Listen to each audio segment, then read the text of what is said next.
आइए सुनते हैं मुंशी प्रेमचंद्र के द्वारा लिखी कहानी गुप्त धन। बाबू हरिदास का ईंटों का पजावा शहर से मिला हुआ था।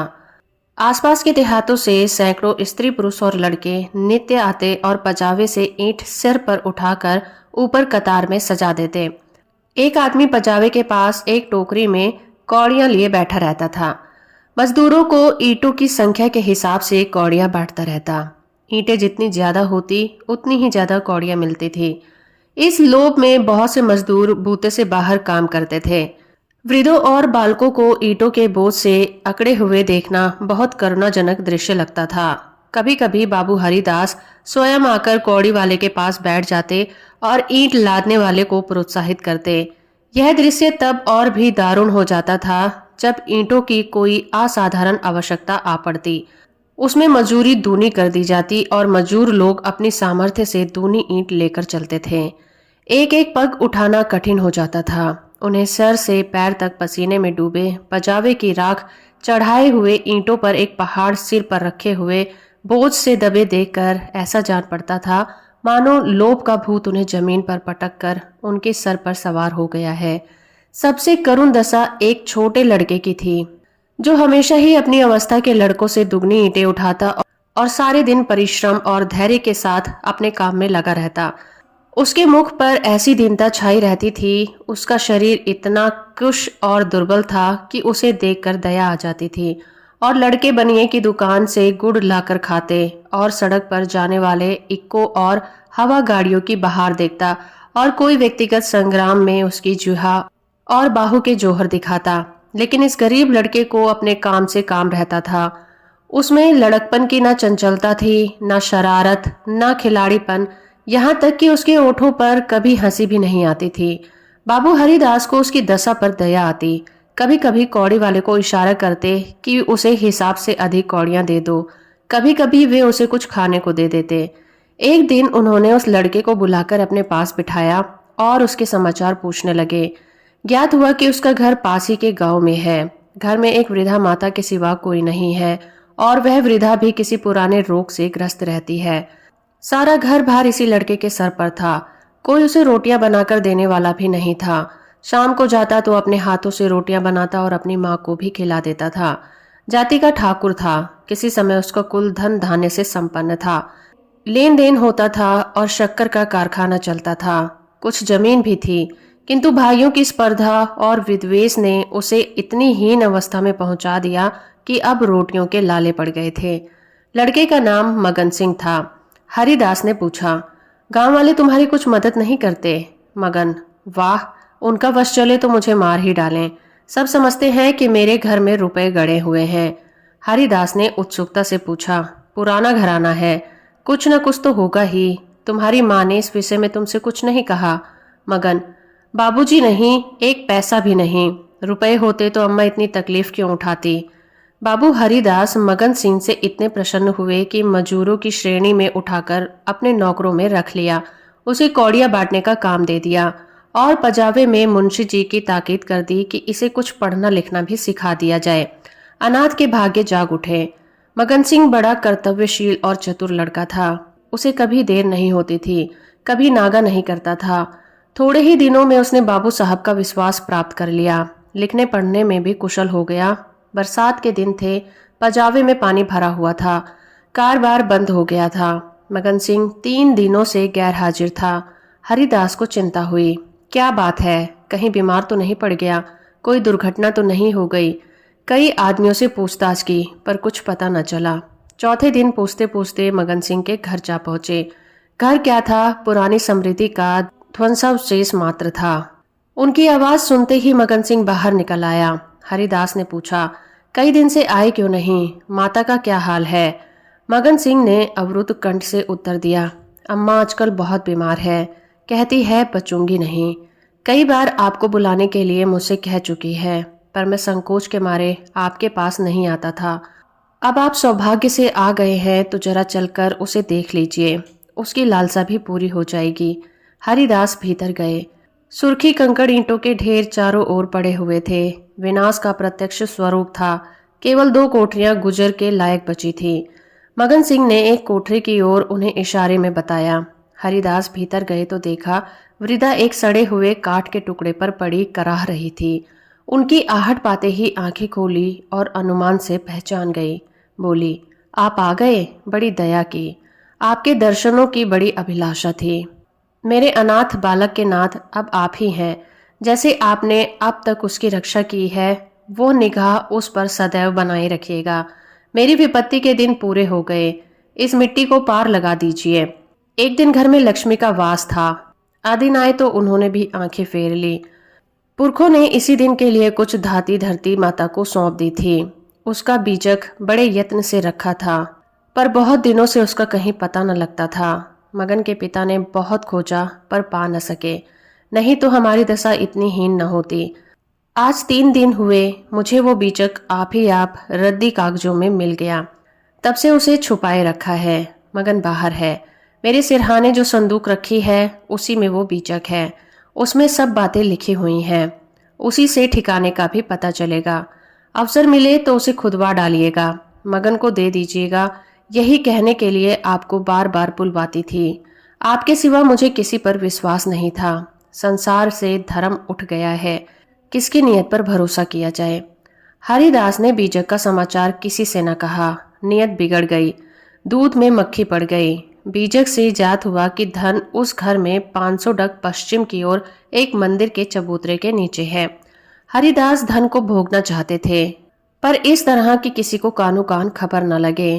काम कष्ट साध्य था।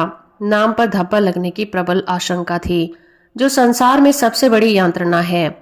कितनी घोर नीचता थी। किसी अनाथ की रक्षा की, जिसे बच्चे की भांति पाला, उसके साथ विश्वासघात। कई दिनों तक आत्मवेदना की पीड़ा सहते रहे। अंत में कुर्तकों ने विवेक को परास्त कर दिया। मैंने कभी धर्म का परित्याग नहीं किया और ना कभी करूंगा। क्या कोई ऐसा भी प्राणी है जो जीवन में एक बार भी विचलित ना हुआ हो?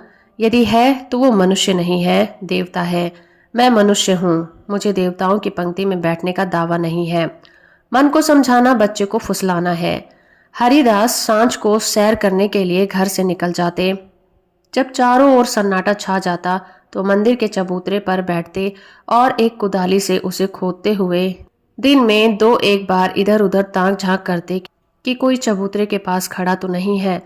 रात की निशब्दता में उन्हें अकेले बैठे ईंटों को हटाते हुए उतना ही भय होता था जितना किसी भ्रष्ट वैश्यों को आमिष भोजन से होता है।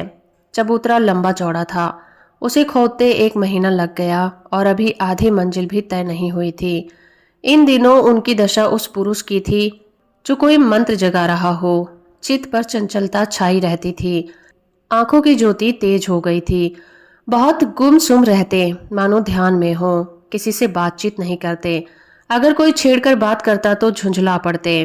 पजावे की ओर बहुत कम जाते। विचारशील पुरुष थे। आत्मा बार बार इस कुटिल व्यापार से भागती। निश्चय करते कि अब चबूतरे की ओर नहीं जाऊंगा, पर संध्या होते ही उन पर एक नशा सा छा जाता था। बुद्धि विवेक का अपहरण हो जाता था। जैसे कुत्ता मार खाकर थोड़ी देर के बाद टुकड़े के लालच में जा बैठता है, वही दशा उनकी थी। यहाँ तक कि दूसरा मास भी व्यतीत हो गया। अमावस की रात थी। हरिदास मालिन हृदय से बैठी हुई कालिमा की भांति चबूतरे पर बैठे हुए थे। आज चबूतरा खुद जाएगा। जरा देर तक और मेहनत करनी पड़ेगी, कोई चिंता नहीं। घर में लोग चिंतित हो रहे होंगे, पर अभी निश्चित हुआ जाता है कि चबूतरे के नीचे क्या है। पत्थर का तहखाना निकल आया तो समझ जाऊंगा कि धन अवश्य होगा। तहखाना ना मिले तो मालूम हो जाएगा कि सब धोखा ही धोखा है। कहीं सचमुच तहखाना ना मिले तो बड़ी दिल्लगी होगी। मुफ्त में उल्लू बनूंगा, पर नहीं। कुदाली खट खट बोल रही है।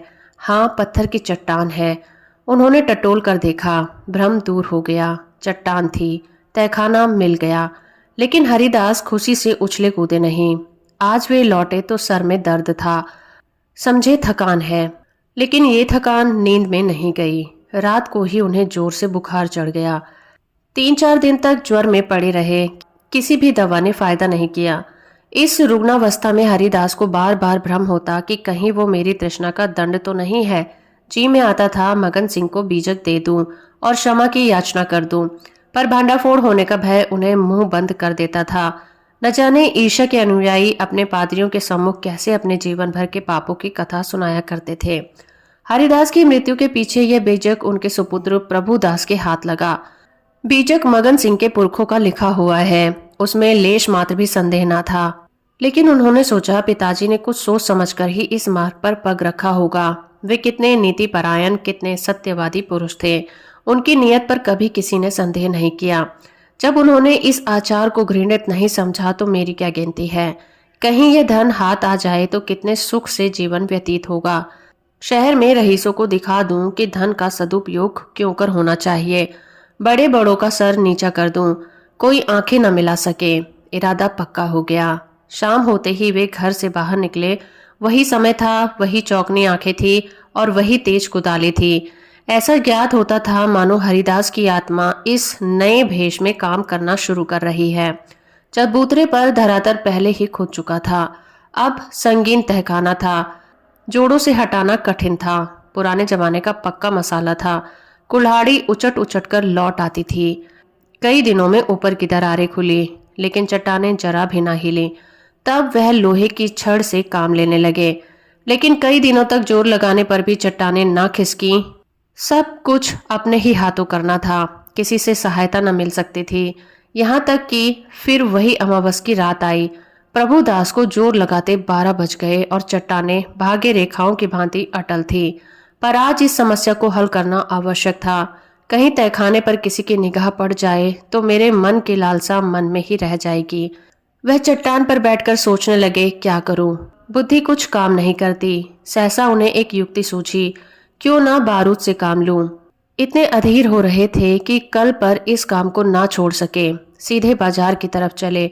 2 मील का रास्ता हवा की तरह तय कर लिया, पर वहां पहुंचे तो दुकानें बंद हो चुकी थी। आतिशबाज हीले करने लगा, बारूद इस समय नहीं मिल सकता, सरकारी हुक्म नहीं है। तुम कौन हो? इस वक्त बारूद लेकर क्या करोगे? ना भैया, कोई वारदात हो जाए तो मुफ्त में बंधा बंधा फिरूंगा, तुम्हें कौन पूछेगा। प्रभुदास की भांति वृत्ति कभी इतनी कठिन परीक्षा में नहीं पड़ी थी। वे अंत तक अनुनय विनय ही करते रह गए, यहाँ तक कि मुद्राओं की सुरीली झनकार से उसे वंशीभूत कर लिया। प्रभुदास यहाँ से चले तो धरती पर पांव न पड़ते थे। रात के 2 बज रहे थे। प्रभुदास मंदिर के पास पहुंचे। चट्टानों की दरारों में बारूद रख पलीता लगा दिया और दूर भागे। एक क्षण में बड़े जोर का धमाका हुआ, चट्टान उड़ गई। अंधेरा गार सामने था, मानो कोई पिशाच उन्हें निकल जाने के लिए मुंह खोले खड़ा हुआ है। प्रभात का समय था। प्रभुदास अपने कमरे में लेटे हुए थे। सामने लोहे के संदूकों में 10,000 पुरानी मोहरें रखी हुई थी। उनकी माता सिरहाने बैठी पंखा झेल रही थी। प्रभुदास ज्वर की ज्वाला में जल रहे थे। करवटें बदलते थे, कराहते थे, हाथ पांव पटकते थे, पर आंखें लोहे के संदूक की ओर लगी हुई थी। इसी में उनके जीवन की आशाएं बंद थीं। मगन सिंह अब पजावे का मुंशी था, इसी घर में रहता था। आकर बोला, पजावा चलिए, गाड़ी तैयार कराऊं? प्रभुदास ने उनके मुख की ओर क्षमा याचना की दृष्टि से देखा और बोले, नहीं, मैं आज नहीं चलूंगा, तबीयत अच्छी नहीं है, तुम भी मत जाओ। मगन सिंह उनकी दशा देखकर डॉक्टर को बुलाने चला। 10 बजते बजते प्रभुदास का मुख पीला पड़ गया, आंखें लाल हो गई। माता ने उनकी ओर देखा तो शोक से विहल हो गई।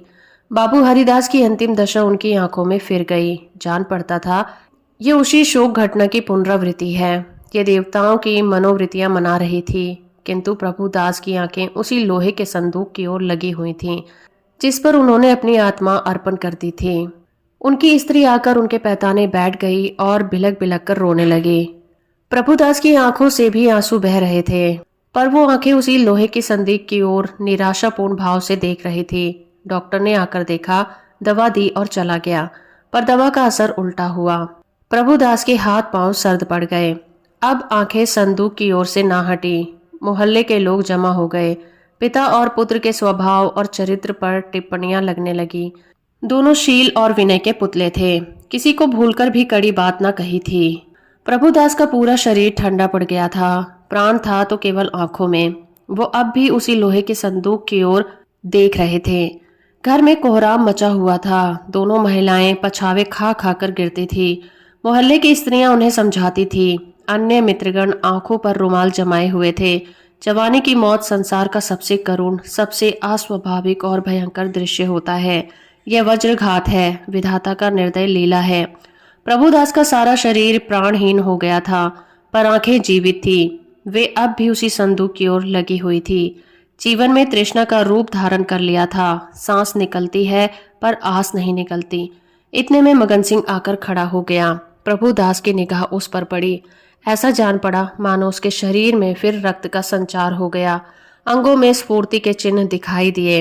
इशारे से अपने मुंह के निकट बुलाया, उसके कान में कुछ कहा और एक बार लोहे की संदूक की ओर इशारा किया और आंखें उलट गई और प्राण निकल गए। तो दोस्तों, अभी आप सुन रहे थे मुंशी प्रेमचंद्र के द्वारा लिखी कहानी गुप्तधन। उम्मीद करती हूँ मेरा ये प्रयास और ये कहानी आपको अच्छी लगी होगी। वीडियो को लाइक और चैनल को सब्सक्राइब करना बिल्कुल मत भूलिएगा।